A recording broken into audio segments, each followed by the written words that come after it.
గోవింద గోవింద గోవింద గోవింద.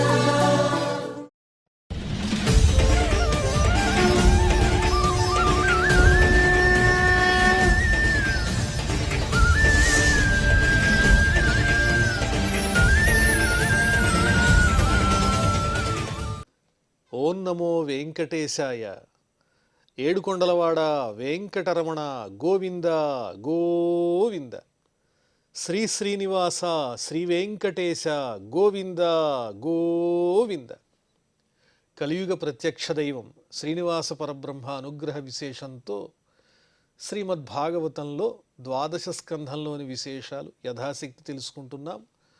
నారాయణం నమస్కృత్య నరం చైవ నరోత్తమం దేవీం సరస్వతీం వ్యాసం తతో జయముదీరయేత్. సుఖయోగీంద్రుల వారు పరీక్షిన్ మహారాజునకు భగవల్లీలా విశేషాలను వర్ణించి చెప్పారు. ఈ జగత్తంతా పరమాత్మమయమే, వేరొకటి కాదు అనే భావన మనస్సులో దృఢంగా ఉన్నట్లయితే ఇంక భయం ఎందుకు? మృత్యువుకు ఏమాత్రము భయపడాల్సినటువంటి అవసరం లేదు. మృత్యు అనేటువంటిది నశించే ఈ దేహానికే కానీ ఆత్మస్వరూపానికి కాదు అన్న విషయాన్ని తెలియజేశారు. ఆ మాటలు విన్న తరువాత పరీక్షిన్ మహారాజు సుఖయోగీంద్రుల వారికి నమస్కారం చేసి, అయ్యా నేనెంతో కృతార్థుణ్ణయ్యాను, మీ వల్ల నేనెన్నో విషయాలు తెలుసుకున్నాను అని ప్రార్థిస్తున్నారు సుఖయోగీంద్రుల వారిని. రాజోవాచ సిద్ధోస్మ్యనుగృహీతోస్మి భవతా కరుణాత్మనా శ్రావితో యచ్చ మే సాక్షాత్ అనాది నిధనో హరి. ఇన్నాళ్ళకి నేను సిద్ధించినటువంటి నా జీవిత సాఫల్యం కలిగిన వాణ్ణయ్యాను. మీ చేత నేను అనుగ్రహింపబడ్డాను. ఇన్నాళ్ళు నేను పడినటువంటి శ్రమంతా మటుమాయం అయిపోయింది. మీరెంతో కరుణ కలిగినటువంటి వారు. మీ చేత నేను సరైన దారిలో మార్గంలో పెట్టబడ్డాను. ఆద్యంతరహితుడైనటువంటి నాశరహితుడైన ఆ శ్రీ మహావిష్ణువు యొక్క దివ్యమైన లీలలన్నీ మీరు నాకు చక్కగా వినిపించారు, నేను విన్నాను. నాత్యద్భుతమహం మన్యే మహతామచ్యుతాత్మనాం అజ్ఞేషు తాపతప్తేషు భూతేషు యదనుగ్రహ. ఓ సుఖయోగీంద్ర, మీరు మహాత్ములు, భక్తి సంపన్నులు, భాగవతోత్తములు. మీలాంటి వారికి మా వంటి సామాన్యుల పట్ల అనుగ్రహం ఉండడం అంత విచిత్రమేం కాదు. మేము సంసార తాపత్రయంలో కొట్టుకుపోతూ ఉంటాం. అలాంటి మమ్మల్ని అనుగ్రహించటానికి మీలాంటి మహాత్ములు ఎప్పుడూ ముందుంటారు. కాబట్టి అజ్ఞానులమైనటువంటి మమ్మల్ని ఉద్ధరించటానికి మీలాంటి మహానుభావులు అనుగ్రహాన్ని చూపిస్తూ ఉపదేశిస్తూ ఉంటారు అని వర్ణించి, పురాణ సంహితామేతామశ్రౌష్మ భవతో వయం యస్యాం ఖలు ఉత్తమ శ్లోకో భగవాన్ అనువర్ణ్యతే. ఈ భాగవత పురాణ సంహితను మీ ద్వారా నేను భక్తి శ్రద్ధలతో శ్రవణం చేశాను. ఈ భాగవత పురాణంలో మహాత్ముడైనటువంటి శ్రీ మహావిష్ణువు యొక్క చరిత్రంతా, ఆయన లీలా విశేషాలన్నీ మీ చేత చక్కగా వర్ణింపబడ్డాయి. భగవంస్తక్షకాదిభ్యో మృత్యుభ్యో న బిభేమ్యహం ప్రవిష్టో బ్రహ్మ నిర్వాణం అభయం దర్శితం త్వయ. ఓ మహాత్ముడవైనటువంటి ఓ సుఖయోగీంద్ర మహర్షి, నాకింక తక్షకుడు ఇత్యాది మృత్యువుల వల్ల ఏ విధమైన భయము లేదు. మృత్యు వస్తే రాని, దాని గురించి నేను ఇంకా ఆలోచించేటువంటి పరిస్థితే లేదు. ఎందువల్లంటే ఆ పరబ్రహ్మ యొక్క తత్వంలో నేను ప్రవేశించాను. ఆ పరమాత్మని చూస్తున్నాను. ఈ లోకమంతా పరమాత్మమయమే. ఇంకా మృత్యు వల్ల నాకేం భయం? అంత చక్కటి ఉపదేశాన్ని మీరు నాకు ఇచ్చారు, అభయాన్ని ఇచ్చారు. అనుజానీహి మాం బ్రహ్మన్ వాచం యచ్ఛామ్యథోక్షజే ముక్తకామాశయంచేతః ప్రవేశ్య విసృజామ్యసూన్. కాబట్టి నన్ను అనుగ్రహించండి, అనుమతి ఇవ్వండి. నేనింకా నా వాక్కుని నియంత్రిస్తాను, మౌనంగా ఉంటాను, ఇంద్రియాలను నియంత్రిస్తాను, మనస్సుని నిగ్రహిస్తాను, ఆ మనస్సుని ఆ పరమాత్ముడైన శ్రీహరి యందే ఉంచి ఆనందంగా నా ప్రాణాలను విడిచిపెడతాను. అజ్ఞానంచ నిరస్తం మే జ్ఞాన విజ్ఞాన నిష్టయ భవతా దర్శితం క్షేమం పరం భగవతః పదం. మీ ఉపదేశం వల్ల నా అజ్ఞానం ఏదైతే ఉందో ఆ అజ్ఞానం అంతా నశించిపోయింది స్వామి. నాలో పరమాత్మ తత్వం అనేటువంటి ఆ జ్ఞానం అనేది చక్కగా కలిగింది, దాని యందు శ్రద్ధ కలిగింది. మీరు నిజమైనటువంటి హితాన్ని క్షేమాన్ని నాకు చూపించారు. అందరూ చూడదగినటువంటి వాస్తవమైనటువంటి జ్ఞానమేదో, తెలుసుకోవలసిన జ్ఞానమేదో ఈనాడు మీరు నాకు వర్ణించి చెప్పారు. ఏమిటది అంటే పరమాత్ముడైన శ్రీ మహావిష్ణువు యొక్క స్థానాన్ని, జాడను, ఉనికిని నేను ప్రత్యక్షంగా చూడగలుగుతున్నాను ఈ జగద్రూపంలో. సూత ఉవాచ, ఈ విషయాలన్నీ సూతుల వారు నైమిషారణ్యంలో ఉండేటువంటి శౌనకాది మహర్షులకు వర్ణించి చెబుతున్నారు. సూత ఉవాచ ఇత్యుక్తస్తమనుజ్ఞాప్య భగవాన్ బాదరాయణి జగామ భిక్షుభిః సాకం నరదేవేన పూజిత. ఈ విధంగా సుఖయోగీంద్రుల వారు అనుగ్రహించినటువంటి భాగవత పురాణాన్ని ఎంతో శ్రద్ధగా శ్రవణం చేసినటువంటి పరీక్షిత్ మహారాజు ఆయనకు కృతజ్ఞతలు తెలియజేశాడు. ఆ పరీక్షిత్ మహారాజుని అనుగ్రహించిన తరువాత సుఖయోగీంద్రుల వారు భిక్షుకులతో పాటు సన్యాసులతో కలిసి ఆ పరీక్షిత్ మహారాజు దగ్గర నుంచి బయలుదేరి వెళ్ళిపోయారు. ఆ మహారాజు చేత చక్కగా పూజింపబడి ఆయన అనుగ్రహించి అక్కడి నుంచి సన్యాసులతో కలిసి వెళ్ళిపోయారు సుఖయోగీంద్రుల వారు. పరీక్షిదపి రాజర్షి ఆత్మన్యాత్మానమాత్మన సమాధాయ పరం దధ్యౌ అస్పందాసు యథాతరుం. పరీక్షిత్ మహారాజు కూడా సుఖయోగేంద్రుల వారు ఇచ్చినటువంటి ఉపదేశాన్ని చక్కగా ధారణ చేసి మనస్సును బుద్ధితో మేళవించి ఒక చెట్టు వలె, ఒక తరువు వలె నిశ్చలంగా అలా ఉండగలిగాడు.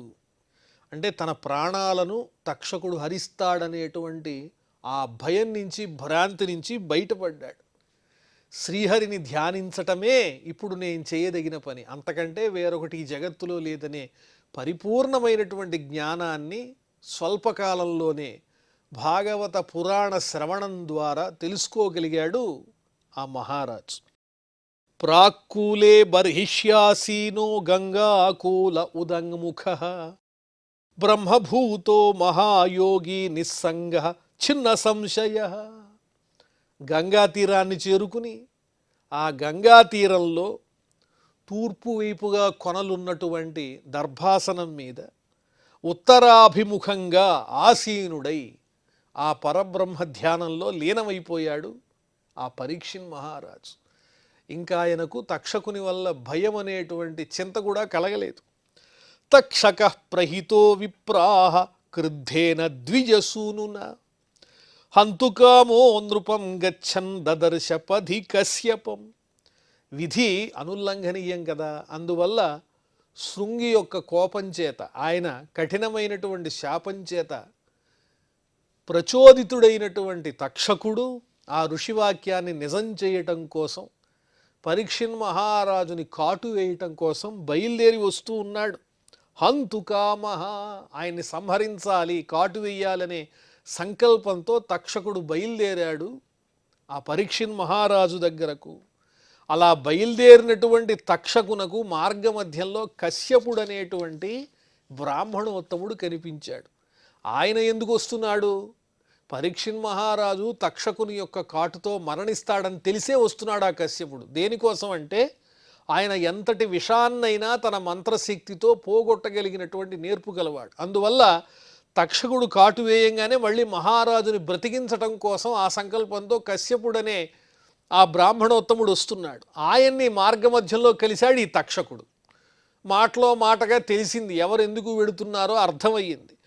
తం తర్పయిత్వా ద్రవిణై నివర్త్య విషహారిణం ద్విజరూప ప్రతిచ్ఛన్న కామరూపో అదశనృపం. వెంటనే తక్షకుడు అన్నాడు, ఓ బ్రాహ్మణోత్తమ, విధి అనుల్లంఘనీయం. బ్రాహ్మణ శాపాన్ని దాటడం ఎవరి వల్ల కాదు. ఆ పరీక్షిన్ మహారాజు మరణించవలసి ఉన్నది కాలవేగముచే ప్రచోదితుడై. అందువల్ల ఇది ఎవరి వల్ల ఆపటానికి శక్యమైనటువంటిది కాదు. కాబట్టి నేను ఇచ్చేటువంటి ఈ ధనరాశులు తీసుకుని నీవు వెనక్కి మరలిపో. నేను విధి ఏదైతే నిర్ణయించిందో ఆ కార్యాన్ని సాధిస్తాను అని చెప్పి బ్రాహ్మణ రూపాన్ని ధరించినటువంటి వాడై కామరూపుడైనటువంటి ఆ సర్పరాజు తక్షకుడు పరీక్షిన్ మహారాజు దగ్గరకు వచ్చి బ్రాహ్మణ రూపంలో వచ్చి నెమ్మదిగా తన విషంతో కూడినటువంటి కోరలతో ఆ మహారాజుని కాటు వేశాడు. బ్రహ్మభూతస్య రాజర్షే దేహో అహిగరళాగ్నిన బభూవ భస్మసాత్ సద్య పశ్యతాం సర్వదేహినాం. చక్కని భాగవతోత్తముడు, పవిత్రమైనటువంటి సంకల్పములు కలిగినటువంటి వాడు ఆ రాజర్షి అయినటువంటి పరీక్షిత్తు ఆ తక్షకుని యొక్క దారుణమైనటువంటి ఆ కోరల యందలి విషం చేత కాటువేయబడినటువంటి వాడై, కోరలతో కాటువేయబడినటువంటి వాడై అగ్ని వంటి ఆ విషంతో దహింపబడ్డాడు. ప్రాణులందరూ చూస్తుండగా ఎదురుకుండానే ఆ పరీక్షిన్ మహారాజు తక్షకుని యొక్క కాటుగిలోనే మరణించాడు, భస్మం అయిపోయాడు. కానీ ఆ సమయంలో పరీక్షిన్ మహారాజు ఎలా ఉన్నాడు అంటే పరమాత్మ ధ్యానంలో నిరతుడై ఉన్నాడు. అందువల్ల ఈ దేహం పట్ల ఆయనకి ఏ విధమైనటువంటి కాంక్ష లేదు. హాహాకారో మహానాసీత్ భువి ఖేదిక్షు సర్వతః విస్మితాహ్యభవన్ సర్వే దేవాసుర నరాదయ. వెంటనే హాహాకారాలు ప్రారంభమైనాయి. అయ్యో, పరీక్షిన్ మహారాజు ఈ విధంగా తక్షకుని కాటు చేత బూడిదైపోయాడు అని అందరూ హాహాకారాలు చేస్తూ ఉన్నారు. ఆకాశంలో భూమి మీద ప్రాణులన్నీ భయభ్రాంతులైపోయినాయి, ఆశ్చర్యపోయారు. దేవతలు, రాక్షసులు, సమస్తమైనటువంటి వాళ్ళంతా ఈ పరీక్షిన్ మహారాజు పాము కాటుచే భస్మం అవటాన్ని చూచి ఆశ్చర్యచకితులయ్యారు. దేవదుందుభయో నేదుహు గంధర్వాప్సరసో జగుహు వవృషు పుష్పవర్షాణి విబుధా సాధువాదిన. ఆహా, పరబ్రహ్మనిష్ఠుడై అతడు దేహాన్ని లెక్క చేయకుండా ఈ విధంగా పరమాత్మని చేరుకున్నాడు అనేటువంటి సంతోషంతో దేవతలు దుందుభులు మ్రోగించారు. గంధర్వులు, అప్సరసలు చక్కగా నాట్యం చేస్తూ గానం చేశారు. ఆకాశం నుంచి దేవతలు పుష్పవర్షాన్ని కురిపించారు. అందరూ పరీక్షిన్ మహారాజు యొక్క గొప్పతనాన్ని మెచ్చుకుంటూ ఉన్నారు. జనమేజయస్వ పితరం శ్రుత్వా తక్షక భక్షితం యథాజుహావ సంక్రుద్ధో నాగాన్ సత్రే సహద్విజయీ. ఓ శౌనకాది మహర్షులారా అని సూత మహర్షి తెలియజేస్తూ, జనమేజయుడు పరీక్షిన్ మహారాజు కుమారుడు తన తండ్రిని ఈ సర్పము యొక్క కాటు చేతనే తండ్రి మరణించాడన్న విషయం తెలుసుకుని జనమేజయుడు సర్పాల మీదే కక్షగట్టినటువంటి వాడై, తక్షకుడనేవాడు నా తండ్రిని ఈ విధంగా బాధ పెట్టి మరణం పొందేటట్లుగా చేశాడు కాబట్టి నేను సర్పయాగం చేస్తాను అని ప్రతిజ్ఞ చేసి ఆ జనమేజయుడు యజ్ఞం ప్రారంభించాడు, సర్పయాగాన్ని. ఆ బ్రాహ్మణోత్తములంతా చక్కగా మంత్రాలు చదువుతుంటే ఎక్కడెక్కడున్నటువంటి సర్పాలన్నీ వచ్చి ఆ అగ్నిగుండంలో పడి భస్మం అయిపోతూ ఉన్నాయి. ఆ విధంగా సర్పయాగం చేస్తున్నాడు జనమేజయుడు. సర్పసత్రే సమిద్ధాగ్నౌ దహ్యమానాన్ మహోరగాన్ దృష్ట్వేంద్రం భయ సంవిఘ్న తక్షక శరణం యయౌ. ఈ విధంగా సర్పయాగంలో ఎక్కడెక్కడ సర్పాలు వచ్చి అగ్నిగుండంలో పడిపోతుంటే ఈ తక్షకుడికి భయం పట్టుకుంది. అయ్యో, ఈ జనమేజయుని తండ్రిని నేనే కాటువేసి సంహరించాను, ఆ కక్షతో ఇతడు సర్పయాగం చేస్తున్నాడు, నాకు కూడా మరణం సంప్రాప్తించినట్లే అని భయపడి దేవేంద్రుడి దగ్గరికి వెళ్ళి ప్రార్థించాడు, నన్ను రక్షించు దేవేంద్ర, మరణించకుండా అని. ఆ తక్షకుడు శరణు కోరాడు దేవేంద్రుణ్ణి భయంతో.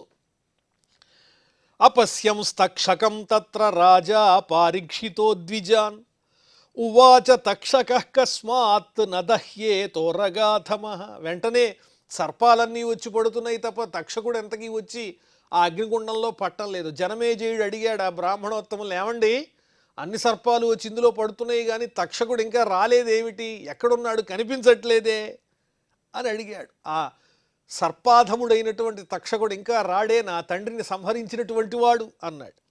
తం గోపాయతి రాజేంద్ర శక్ర శరణమాగతం తేన సంస్తంభిత సర్ప తస్మాన్నాగ్నౌ ఉపతత్యసౌ. ఏం లేదు మహారాజా, ఆ తక్షకుడు దేవేంద్రుణ్ణి శరణు కోరాడు. సాక్షాత్తు దేవేంద్రుడే ఆ తక్షకుడనే సర్పరాజుకి రక్షణ ఇచ్చి తన దగ్గర ఉంచాడు.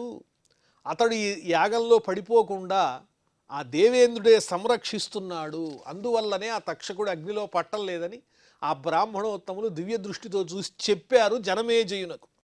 పారీక్షిత ఇతి శ్రుత్వా ప్రాహర్త్విజ ఉదారధీః సహేంద్రస్తక్షకో విప్రాహ నాగ్నౌ కిమితి పాత్యతే. ఓహో, అలాగా, ఆ సర్పరాజు దేవేంద్రుణ్ణి శరణు కోరాడా? అయితే దేవేంద్రుడితో పాటు ఆ తక్షకుడు వచ్చి అగ్నికుండంలో పడేటట్లుగా మీరు చెయ్యలేరా? అలా చెయ్యండి అన్నాడు ఆ జనమేజయుడు. ఎప్పుడైతే జనమేజయుడు అలా చెప్పాడో వెంటనే ఆ బ్రాహ్మణోత్తములు తచ్చుత్వా ఆజుహుర్విప్రాహ సహేంద్రం తక్షకం మఖే తక్షకాసు పతస్వేహ సహేంద్రేణ మరుత్వత. వెంటనే వాళ్ళు మంత్రాన్ని జపించారు.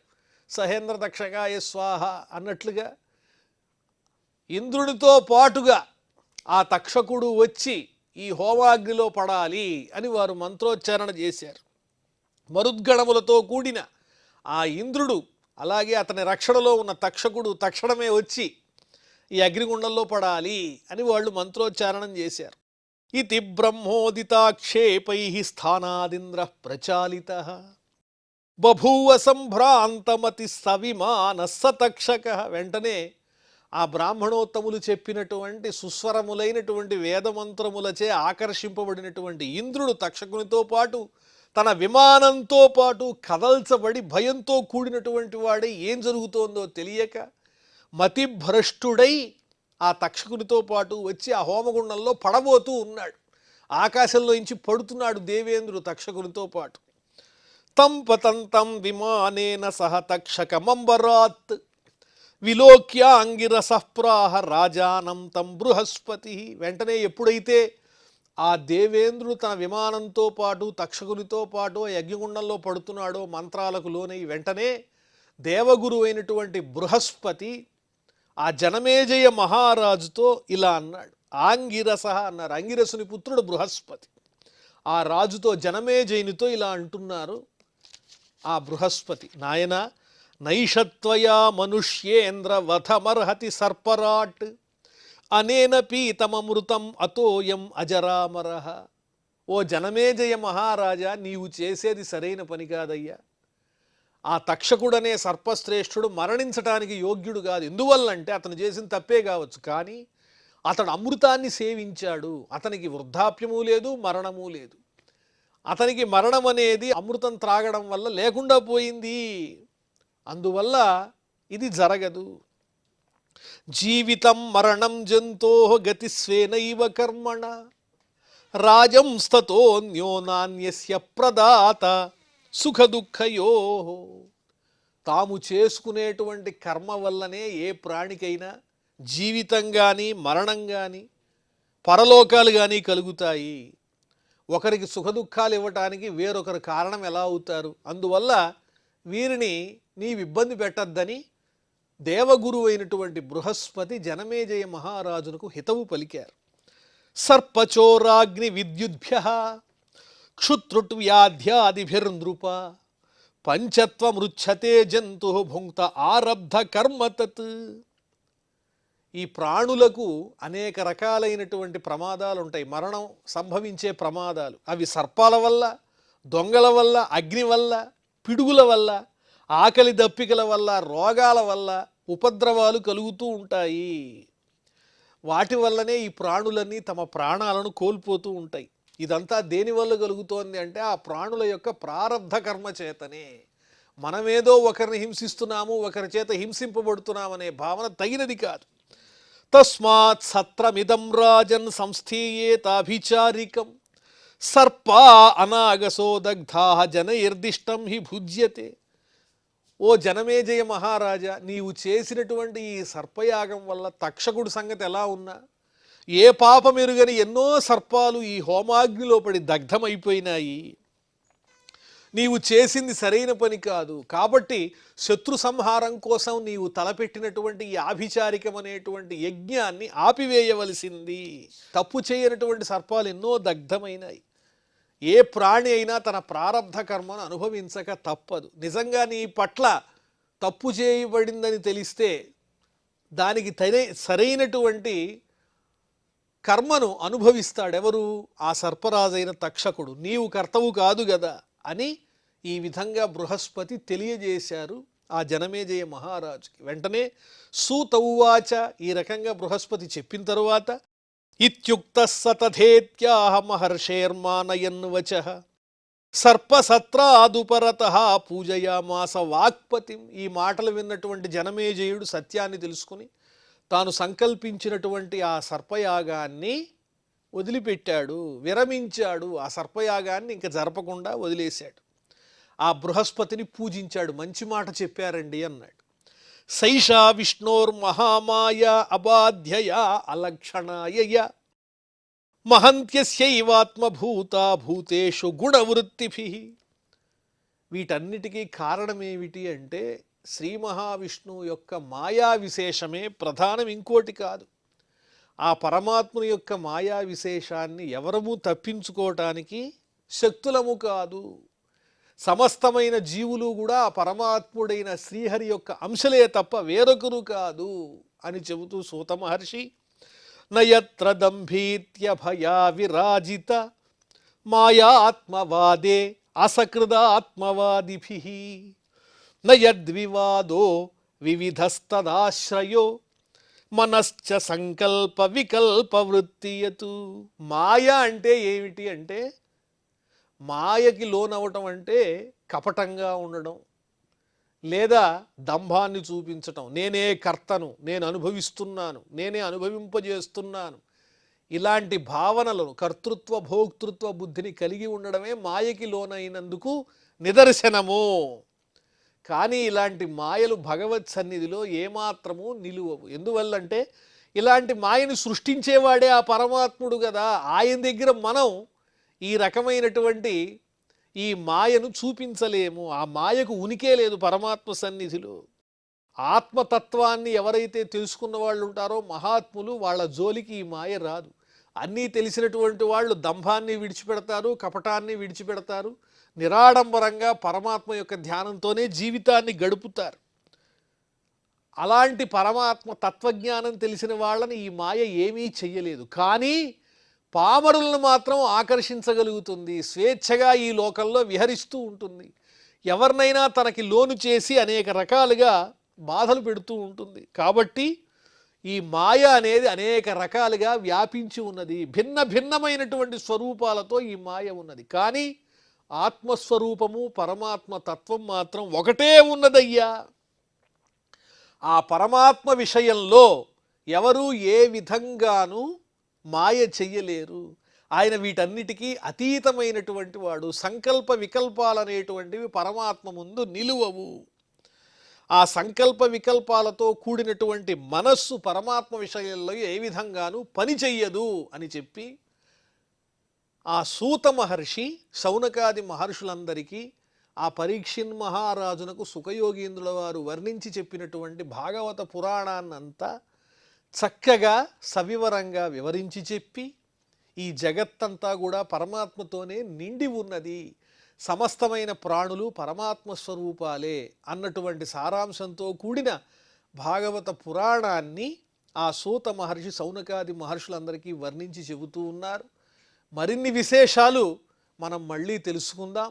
ప్రస్తుతం క్షమాప్రార్థనాదులతో ఈ కార్యక్రమాన్ని పరిసమాప్తం చేసుకుందాం. అథ క్షమాప్రార్థన.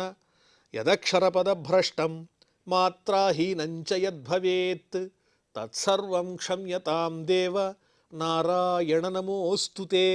శ్రియః కాంతాయ కళ్యాణ నిధయే నిధయేర్ధినాం శ్రీవేంకట నివాసాయ శ్రీనివాసాయ మంగళం.